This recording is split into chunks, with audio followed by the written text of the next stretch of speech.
परिचय। देखो दीपक, मेरे पास क्या है? मेरे पास एक टॉर्च है।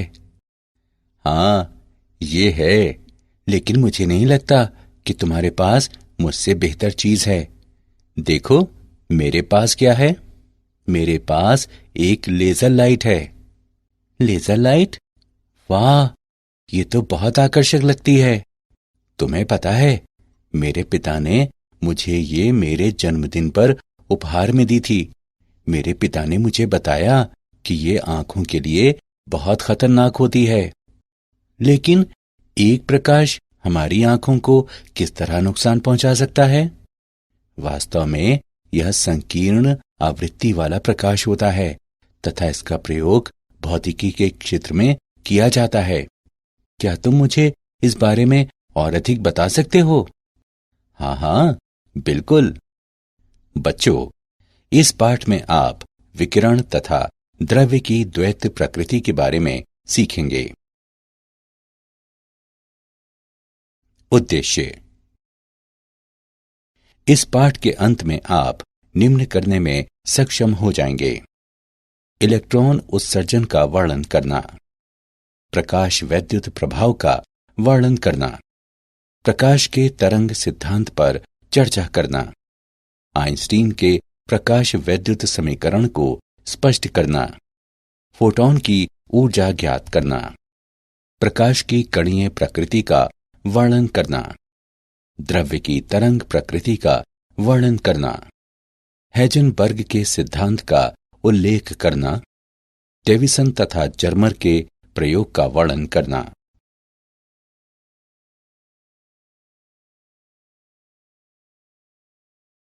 इलेक्ट्रॉन उत्सर्जन।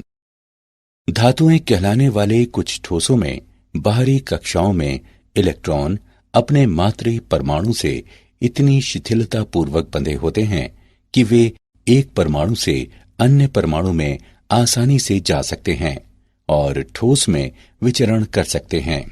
ये इलेक्ट्रॉन मुक्त इलेक्ट्रॉन कहलाते हैं क्योंकि ये ठोस के अंदर स्वतंत्र होते हैं।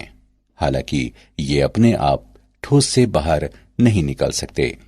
ये मुक्त इलेक्ट्रॉन धातु पृष्ठ के भीतर आयनों के आकर्षण और पृष्ठ बलों द्वारा रोक कर रखे जाते हैं। अतः इलेक्ट्रॉनों को धातु पृष्ठ से बाहर निकालने के लिए एक निश्चित न्यूनतम ऊर्जा की आवश्यकता होती है। इलेक्ट्रॉन को धातु पृष्ठ से बाहर उत्सर्जित कराने के लिए आवश्यक ऊर्जा की न्यूनतम मात्रा धातु का कार्यफलन φ0 कहलाती है। धातु पृष्ठ से इलेक्ट्रॉन उत्सर्जन के लिए आवश्यक ये न्यूनतम ऊर्जा कार्यफलन धातु में निम्न में से किसी तरीके से आपूर्ति की जा सकती है। क्षेत्र उत्सर्जन। प्रबल विद्युत क्षेत्र लगाने से इलेक्ट्रॉनों को धातु पृष्ठ से बाहर निकाला जा सकता है। तापायनिक उत्सर्जन। धातु को गर्म करने पर मुक्त इलेक्ट्रॉनों द्वारा पर्याप्त तापीय ऊर्जा प्राप्त की जाती है, जिससे वे धातु पृष्ठ के आकर्षण बल से मुक्त हो जाते हैं। प्रकाश विद्युत उत्सर्जन। प्रकाश के रूप में ऊर्जा की आपूर्ति किए जाने पर भी धातु से मुक्त इलेक्ट्रॉन निकाले जा सकते हैं।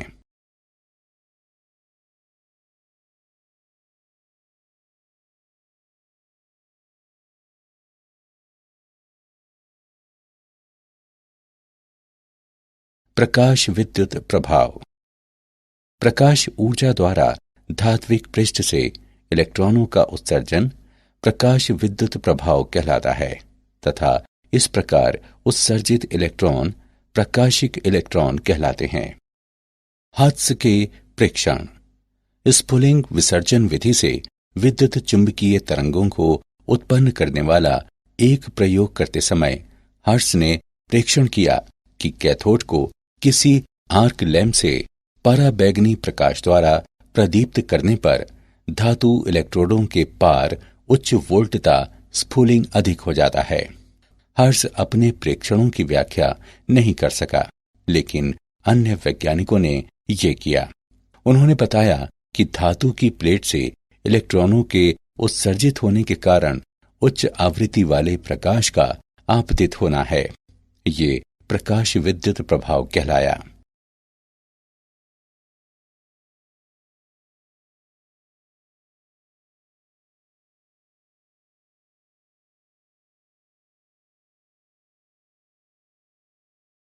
हालवॉक्स तथा लीनार्ड के प्रेक्षण। फिलिप लीनार्ड ने अवलेखित किया कि जब दो धातु प्लेटें, जो इलेक्ट्रोड कहलाती हैं, उससे घिरी एक निर्वातित कांच की नली में उत्सर्जक पट्टिका पर पराबैंगनी विकिरण आपतित किया जाता है तो परिपथ में धारा प्रवाहित होती है। इन प्रेक्षणों ने इंगित किया कि जब उत्सर्जक पट्टिका पर पराबैंगनी विकिरण आपतित होता है तो इससे इलेक्ट्रॉन बाहर निकलते हैं जो एनोड पट्टिका की ओर आकर्षित होते हैं। निर्वातित कांच नलिका से इलेक्ट्रॉन प्रवाह परिपथ पूर्ण कर देता है और परिपथ में धारा प्रवाहित होने लगती है। तब लीनार्ड और हॉलवॉक्स ने एक जिंक पट्टिका तथा एक विद्युत दर्शी लेकर इस बारे में आगे और प्रयोग किए। जिंक पट्टिका को एक विद्युत दर्शी से जोड़ा गया। उन्होंने ये प्रेक्षित किया, जब एक अनावेशित जिंक पट्टिका को पराबैंगनी प्रकाश से किरणित कराया जाता है तो जिंक पट्टिका में धनावेश उत्पन्न हो जाता है। जब एक धनावेशित जिंक पट्टिका को पराबैंगनी प्रकाश से किरणित कराया जाता है तो पट्टिका का धनावेश बढ़ जाता है। जब एक ऋणावेशित जिंक पट्टिका को पराबैंगनी प्रकाश से किरणित कराया जाता है तो जिंक पट्टिका का आवेश समाप्त हो जाता है। इन सभी प्रेक्षणों से पता चला कि जब पराबैंगनी प्रकाश जिंक पट्टिका पर आपतित होता है तो ऋणावेशित कण अर्थात इलेक्ट्रॉन उत्सर्जित होते हैं।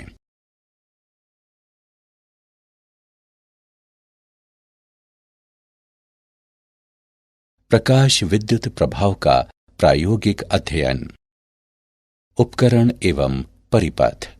नली में दो इलेक्ट्रोड P और Q हैं तथा पाश में क्वार्ट्ज गवाक्ष है, जिससे प्रयोग के समय पराबैंगनी किरणें पार हो जाती हैं। गवाक्ष के सामने विकिरण का एक स्रोत इस तरह उपयुक्त रूप में रखा गया है कि विकिरण Q पर आपतित होता है। P और Q शून्य केंद्र के साथ एक वोल्ट मीटर से जुड़े हैं। आवश्यक वोल्टता प्रदान करने के लिए हम एक उच्च वोल्टता वाली बैटरी B को विभव विभाजक व्यवस्था Mn पर कुंजी K के साथ संयोजित करते हैं। प्रकाश विद्युत धारा पर प्रकाश की तीव्रता का प्रभाव। प्रति सेकंड उत्सर्जित प्रकाशिक इलेक्ट्रॉन आपतित विकिरण की तीव्रता के अनुक्रमानुपाती होते हैं।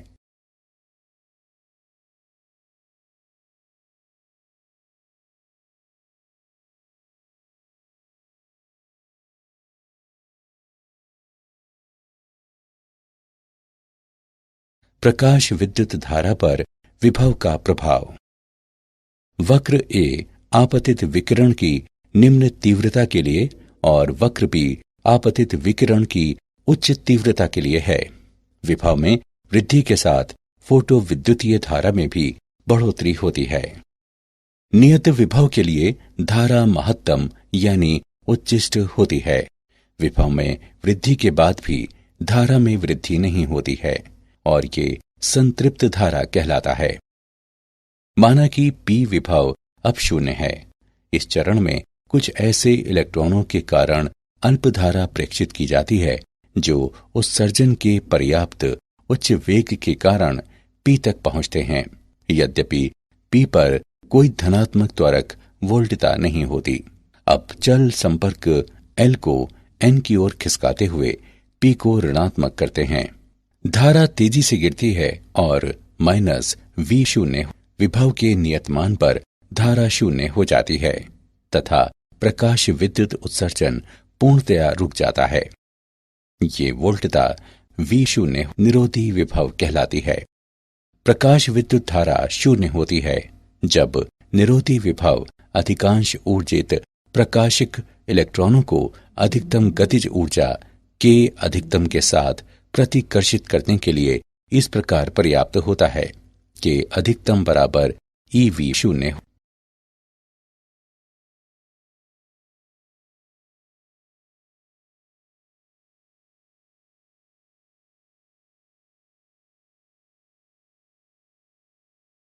निरोधी विभव पर आपतित विकिरण की आवृत्ति का प्रभाव। प्रकाश विद्युत धारा आवृत्ति में परिवर्तन से अप्रभावित रहती है, जबकि निरोधी विभव आपतित प्रकाश की आवृत्ति में बढ़ोतरी होने के साथ बढ़ जाता है।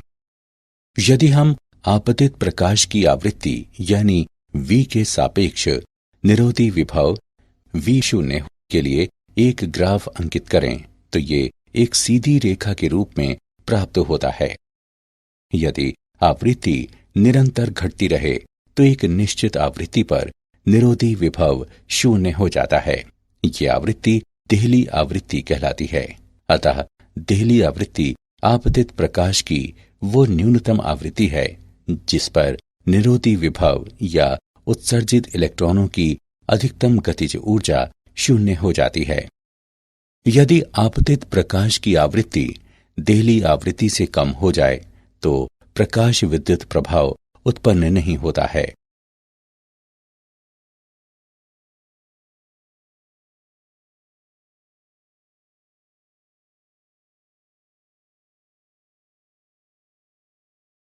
प्रकाश विद्युत प्रभाव तथा प्रकाश का तरंग सिद्धांत।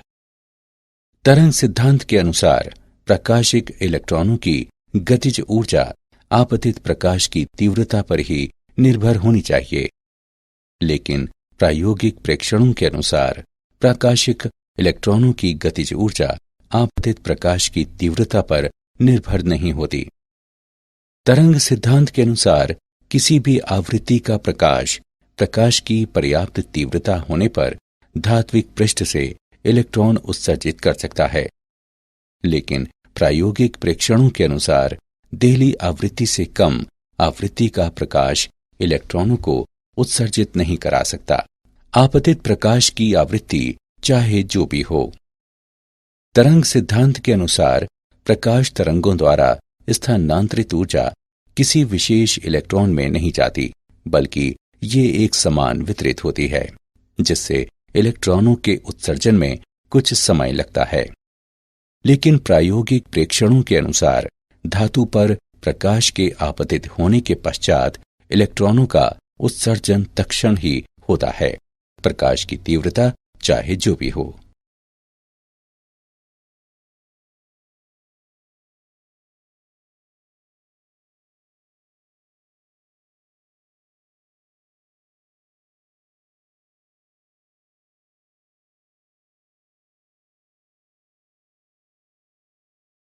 आइंस्टीन का प्रकाश विद्युत समीकरण, विकिरण का ऊर्जा क्वांटम।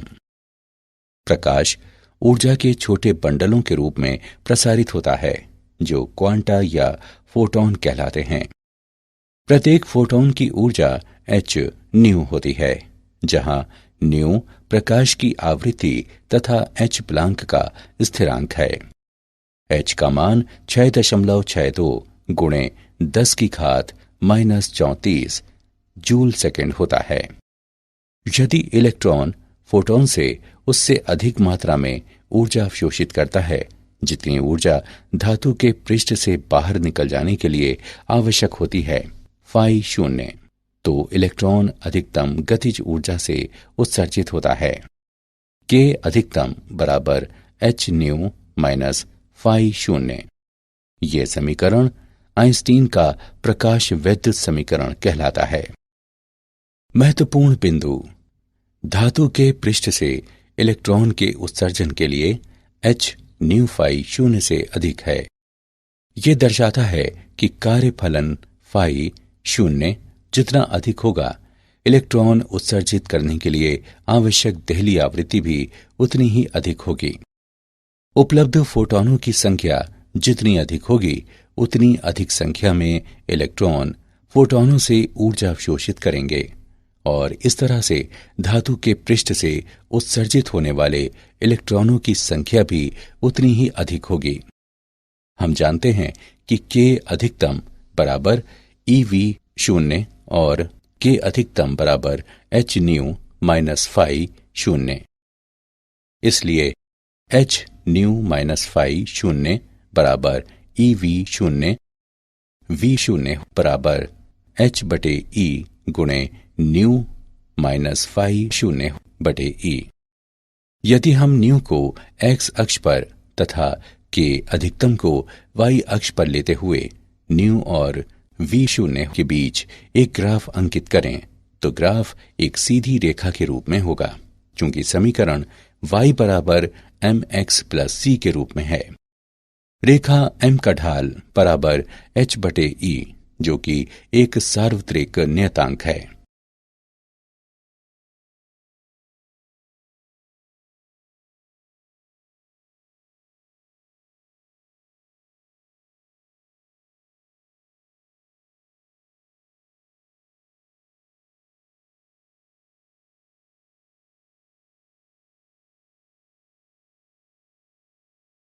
उदाहरण, यदि 4950 एंगस्ट्रॉम तरंग दैर्ध्य का प्रकाश फोटॉनों के संतत प्रवाह के रूप में देखा जाए तो ईवी में प्रत्येक फोटॉन की ऊर्जा कितनी होगी?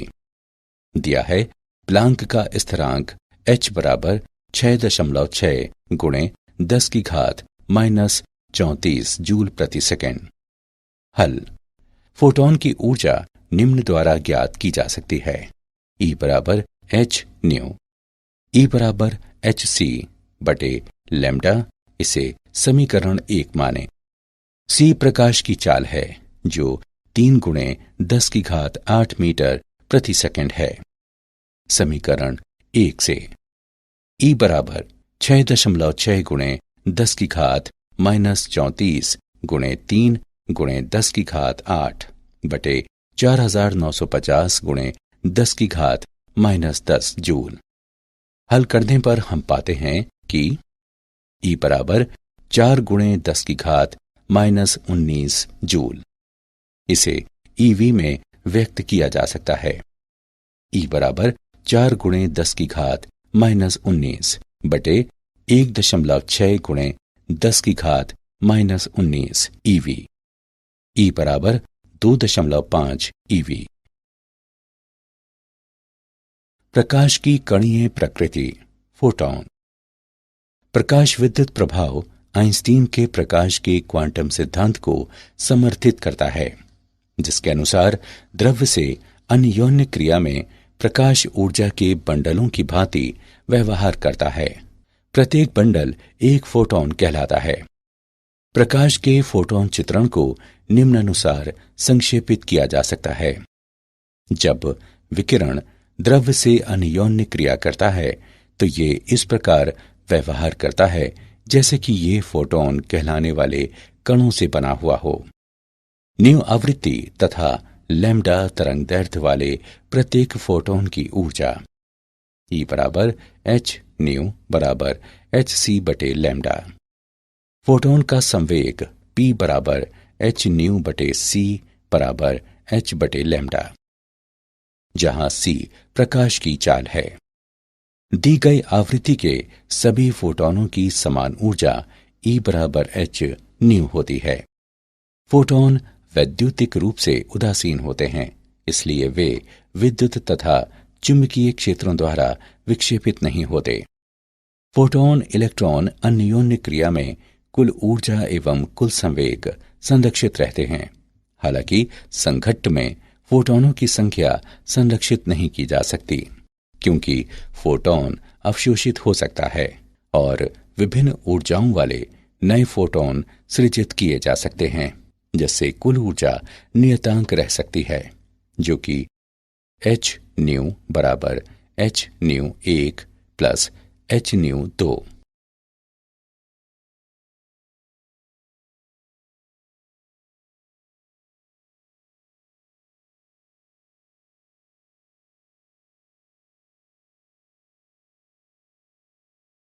द्रव्य की तरंग प्रकृति।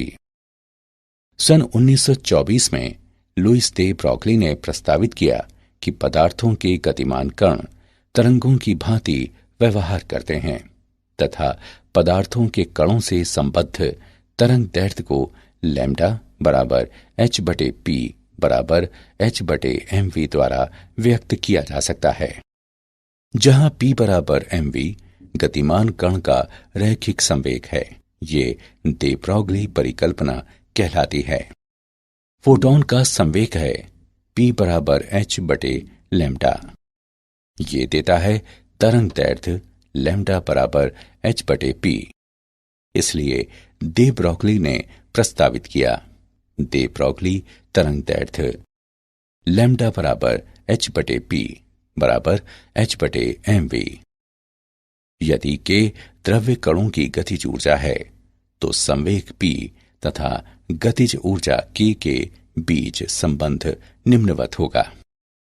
k बराबर 1/2 mv वर्ग बराबर 1/2 गुणे m गुणे p बटे m वर्ग बराबर p वर्ग बटे 2m या p बराबर 2mk का वर्गमूल। अतः दे ब्रॉगली तरंग दैर्ध्य लैम्डा बराबर h बटे 2mk का वर्गमूल, ये समीकरण 1 है।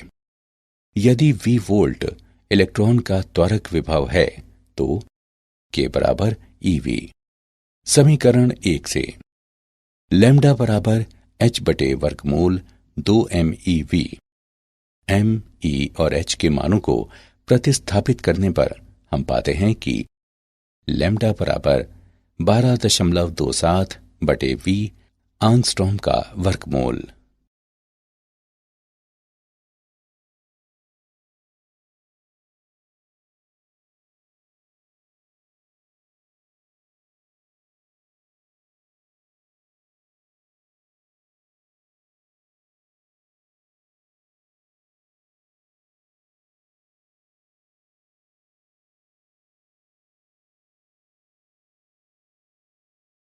उदाहरण 5 किलोवाट विभव से त्वरित इलेक्ट्रॉनों से संबद्ध दे ब्रॉगली तरंगदैर्ध्य की गणना करें।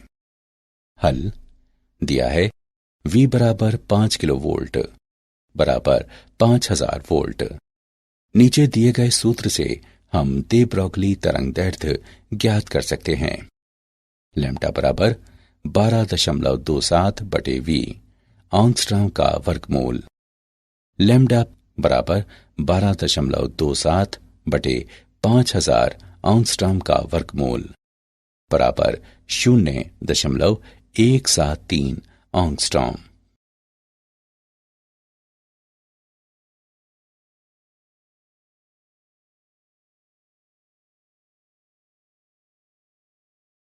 तरंग पैकेट। हाइजेनबर्ग के अनुसार किसी द्रव्य कण की स्थिति एवं संवेग को एक ही समय पर एक साथ ठीक ठीक मापना असंभव होता है। स्थिति डेल्टा x तथा संवेग डेल्टा p के समकालिक निर्धारण में अनिश्चितताओं का गुणनफल h कैप होता है, जहां h कैप बराबर h बटे 2 पाई।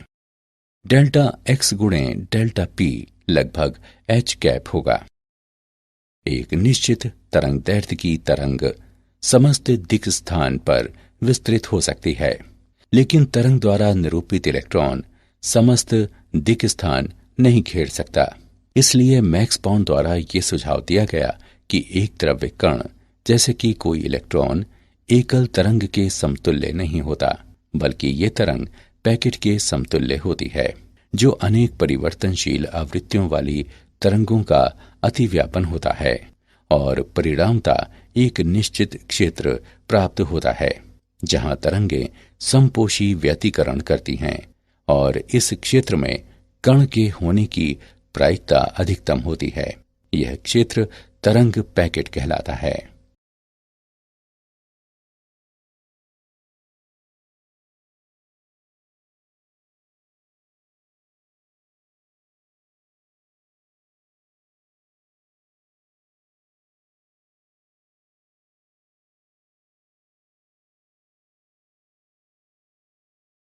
डेविसन तथा जर्मर प्रयोग।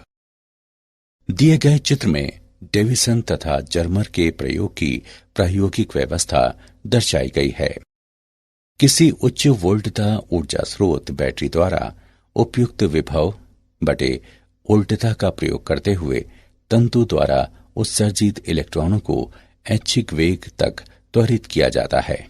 इन्हें एक बेलन, जिसमें अक्ष के समांतर महीन छिद्र होते हैं, उससे पारित करके एक पतले किरण पुंज के रूप में समांतरित कर लिया जाता है। इस पुंज को निकिल क्रिस्टल के पृष्ठ पर डाला जाता है, जो लक्ष्य टी कहलाता है, जो आपतित पुंज दिशा के समांतर एक अक्ष पर घूम सकता है। क्रिस्टल के परमाणुओं द्वारा इलेक्ट्रॉन सभी दिशाओं में प्रकीर्णित होते हैं। किसी दिशा विशेष में प्रकीर्णित इलेक्ट्रॉन पुंज की तीव्रता को फैराडे सिलेंडर से मापा जाता है, जो संग्राहक सी कहलाता है। संग्राहक को वृत्ताकार मापनी एस पर घुमाया जा सकता है और ये सुग्राही गैल्वेनोमीटर से जुड़ा रहता है। गैल्वेनोमीटर में विक्षेप संग्राहक में प्रवेश करने वाले प्रकीर्णित इलेक्ट्रॉन पुंज की तीव्रता के अनुक्रमानुपाती होता है। प्रकीर्णित पुंज की तीव्रता का प्रकीर्णन कोण थीटा के साथ परिवर्तन को विविध इलेक्ट्रॉन ऊर्जाओं के लिए मापा जाता है। दे ब्रॉगली संबंध से 54 eV इलेक्ट्रॉनों से संबद्ध दे ब्रॉगली तरंगदैर्ध्य भी निर्धारित किया जा सकता है। इसके लिए इलेक्ट्रॉनों को 54V के विभवांतर से त्वरित कराया जाता है।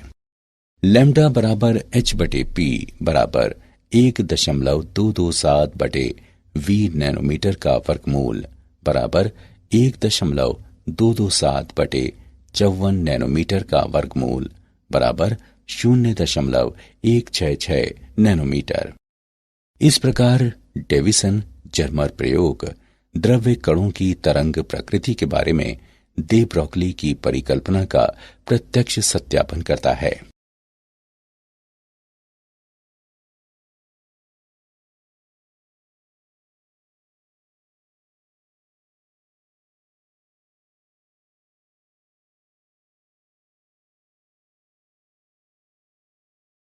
क्या आप जानते हैं 1905 में अल्बर्ट आइंस्टीन नामक जर्मन मूल के भौतिक विज्ञानी ने प्रकाश वैद्युत प्रभाव का विवेचन किया। 1924 में लुई दे ब्रॉगली ने तरंग कण द्वैत प्रकृति पर अपना सिद्धांत प्रस्तुत किया।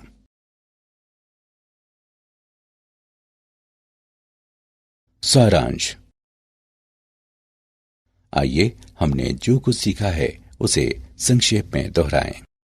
इलेक्ट्रॉन को धातु पृष्ठ से बाहर उत्सर्जित कराने के लिए आवश्यक ऊर्जा की न्यूनतम मात्रा धातु का कार्यफलन फाई 0 कहलाती है।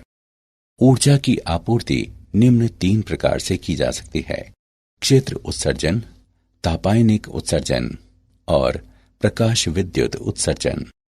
प्रकाश ऊर्जा द्वारा धात्विक पृष्ठ से इलेक्ट्रॉनों का उत्सर्जन प्रकाश विद्युत प्रभाव कहलाता है तथा इस प्रकार उत्सर्जित इलेक्ट्रॉन प्रकाशिक इलेक्ट्रॉन कहलाते हैं। प्रकाश विद्युत प्रभाव निम्न पर निर्भर होता है: आपतित प्रकाश की तीव्रता, प्रयुक्त विभव और आपतित प्रकाश की आवृत्ति।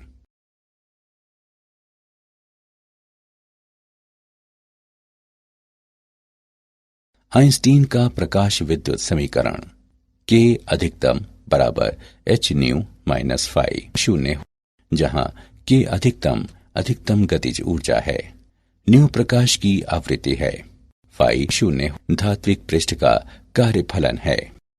आइंस्टीन के प्रकाश का क्वांटम सिद्धांत के अनुसार प्रकाश ऊर्जा के छोटे बंडलों के रूप में द्रव्यों से अन्योन्य क्रिया करता है और ये बंडल फोटॉन कहलाते हैं। न्यू आवृत्ति तथा लैम्डा तरंगदैर्ध्य के प्रत्येक फोटोन की ऊर्जा E बराबर h/nu। दे ब्रॉगली तरंगदैर्ध्य लैम्डा बराबर h/2m_k का वर्गमूल, जहां k द्रव्य कणों की गतिज ऊर्जा है। हाइजेनबर्ग के अनुसार किसी द्रव्य कण की स्थिति एवं संवेग को एक ही समय पर एक साथ ठीक मापना असंभव होता है। डेविसन जर्मर प्रयोग द्रव्य कणों की तरंग प्रकृति के बारे में दे ब्रॉगली की परिकल्पना का प्रत्यक्ष सत्यापन करता है।